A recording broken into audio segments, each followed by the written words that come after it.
चलिए दोस्तों, आज मैं आप लोगों को न्यूमेरिकल पढ़ाता हूं। तो ये जो न्यूमेरिकल्स है आपको दिखाई दे रहे हैं वो आप लोग प्रैक्टिस कीजिएगा अपने से।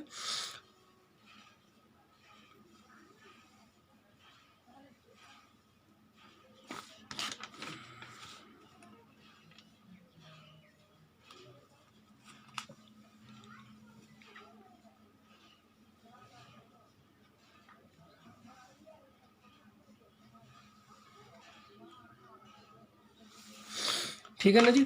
तो इसमें आप लोग जो भी प्रॉब्लम क्रिएट होगा आप लोगों को, तो आप लोग बोल देंगे कि सर मैसेज करके बताएंगे कि सर हमें ये प्रॉब्लम हुआ, ये सवाल नहीं बन पा रहा है, तो उसको मैं अगले वीडियो में बताऊंगा। तो चलिए फिलहाल मैं कुछ क्वेश्चंस में आपको हिंट कर भी देता हूं कि कैसे कैसे आपको सोल्व करना है। तो आइए, फर्स्ट नंबर क्वेश्चन है कि find the potential and intensity at a point which is at 18 metre distance from the source charge 2 × 10⁻⁴ coulomb and in air. मतलब देखिए 2 × 10⁻⁴ कूलम का एक चार्ज दिया हुआ है और इस चार्ज से 18 मीटर के डिस्टेंस पर एक पॉइंट है जो कि एयर में प्रेजेंट है और उस पॉइंट पर हमें पोटेंशियल और इंटेंसिटी दोनों फाइंड करना है। तो इसके लिए हम करेंगे क्या, तो देखिए आपका चार्ज कितना दिया हुआ है 2 × 10⁻⁴ कूलम। तो हम मान लेते हैं कि ये चार्ज किसी पॉइंट पर प्रेजेंट है। तो ये चार्ज से 18 मीटर के डिस्टेंस पे पॉइंट पी है और जो कि एयर में है, और इसी पॉइंट पर हमें पोटेंशियल का वैल्यू फाइंड करना है। तो पोटेंशियल का आप फार्मूला लगा दीजिए, V = 1/4πε0 Q/r। तो 1/4πε0 Q का वैल्यू रख दिए 2 × 10⁻⁴/18 और ये आ जाएगा 9 × 10⁹ और 2 × 10⁻⁴ Q का वैल्यू हो गया और ये 18। अब 9 से ये 2 हम कैंसिल कर दिए और ये 2 से ये 2 कैंसिल हो गया, 9 से 18 कैंसिल किया 2 टाइम में और ये 2 कैंसिल हो गया, 10⁹ और इंटू 10⁻⁴। जब मल्टीप्लाई करते हैं तो बेस सेम रहता है, पावर ऐड हो जाता है। तो 9 और -5 ऐड कीजिएगा, 9 - 4 को ऐड कीजिएगा, 10⁵ वोल्ट आंसर हो जाएगा।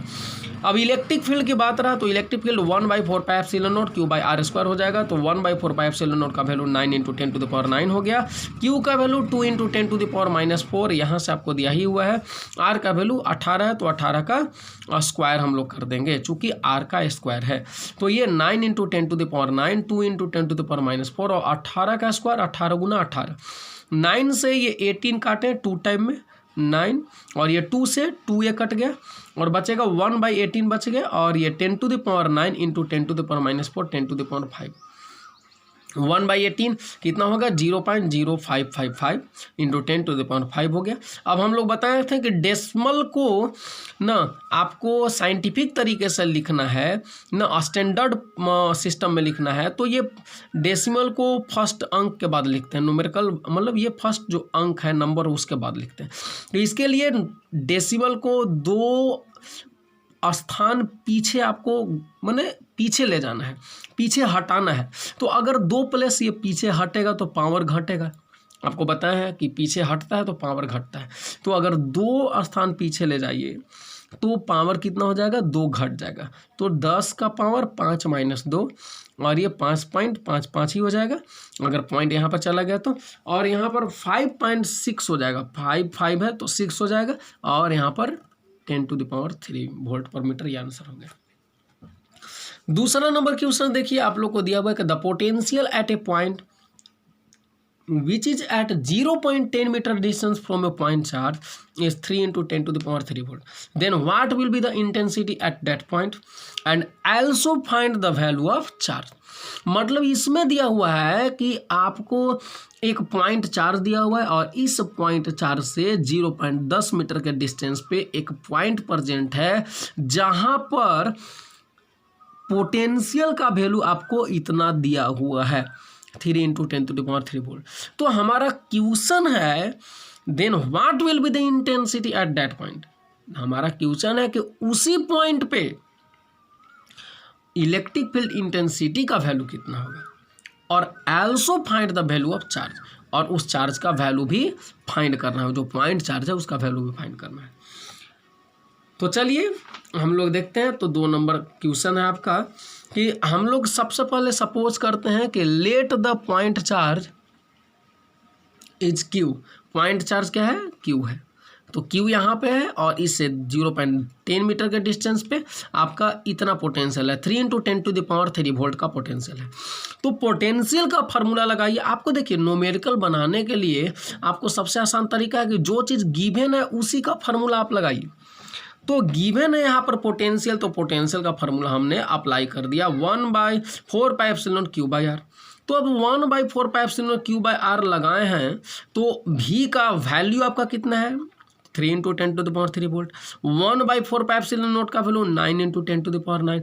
क्यू तो हमको पता है नहीं, क्यू हमको निकालना है और आर का वैल्यू दिया हुआ है।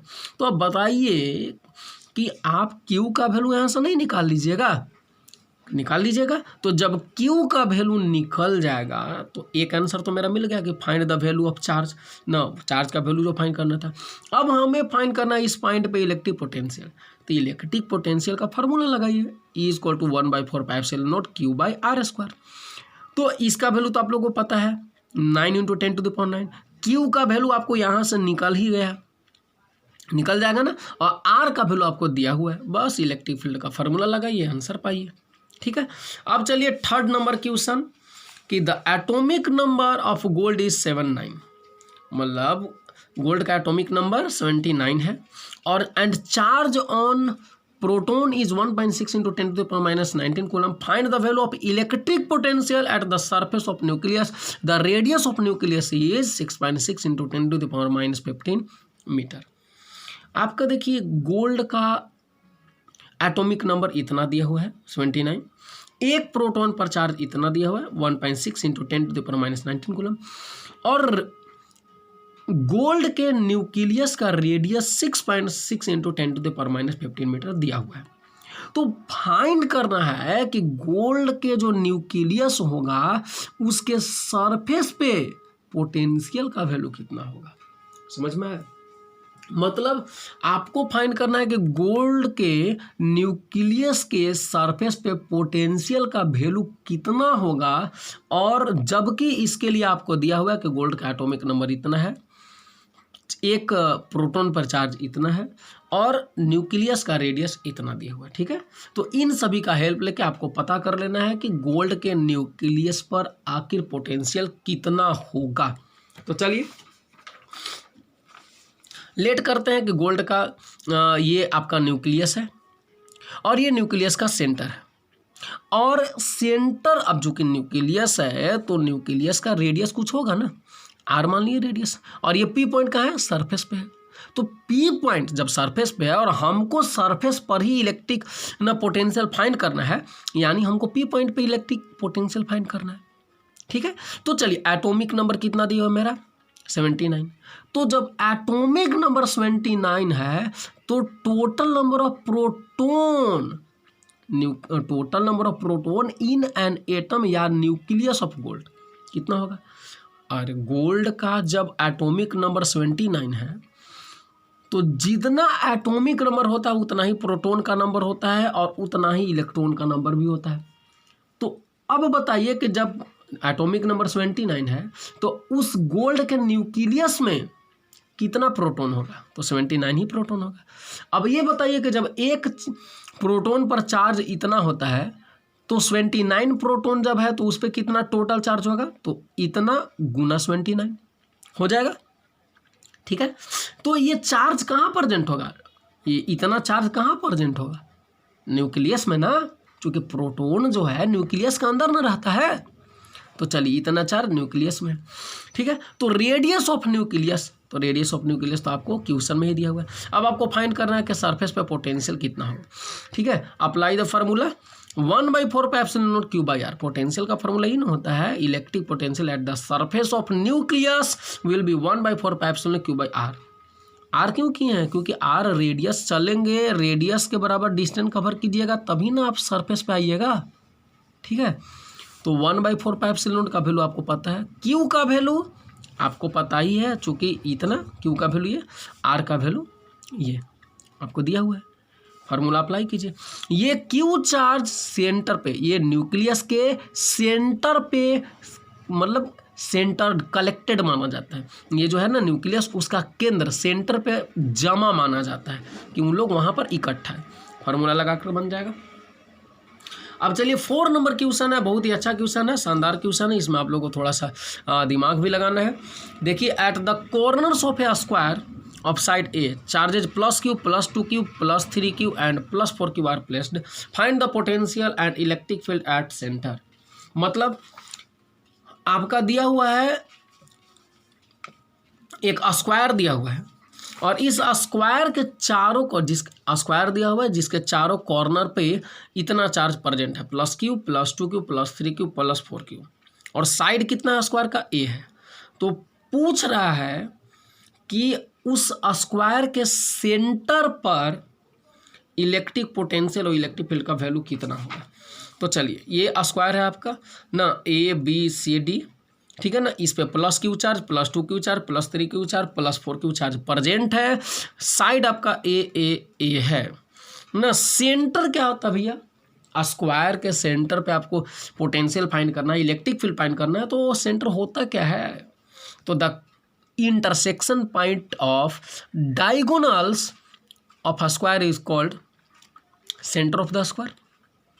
मतलब डायगोनल का इंटरसेक्शन पॉइंट, तो AC और BD डायगोनल है, तो O पॉइंट पर कट रहा है, तो O हो जाएगा सेंटर, और O पॉइंट पर ही हमें इन चारों चार्जेज के वजह से इलेक्ट्रिक पोटेंशियल फाइंड करना है, इलेक्ट्रिक फील्ड भी फाइंड करना।